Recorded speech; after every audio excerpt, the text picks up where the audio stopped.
Dans le Magnificat, Marie voit, dans la grâce divine dont elle a été l'objet, la réalisation des promesses faites au Père d'Israël, à Abraham et à sa descendance. En effet, par la venue du Messie qu'elle porte dans son sein, Dieu vient au secours de son peuple, se souvenant ainsi de sa miséricorde. Marie sait qu'elle porte en elle l'accomplissement de la promesse. Par Jésus qui s'est incarné en elle, Dieu vient en personne prendre soin de l'homme.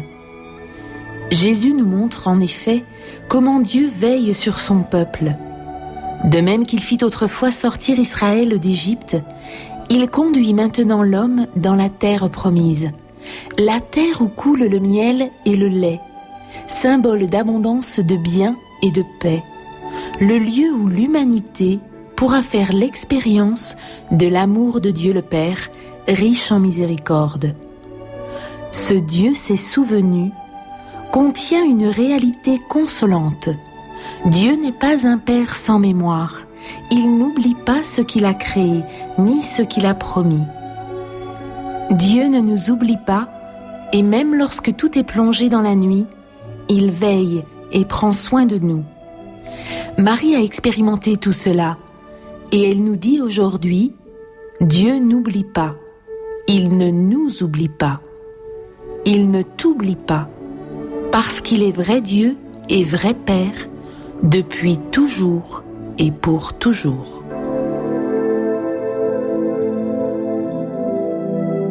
À présent, nous nous unissons en prière avec le monde entier en renouvelant notre consécration à Marie.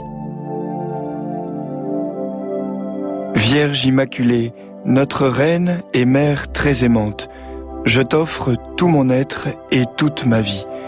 Fais-moi comprendre la volonté de Dieu à mon égard.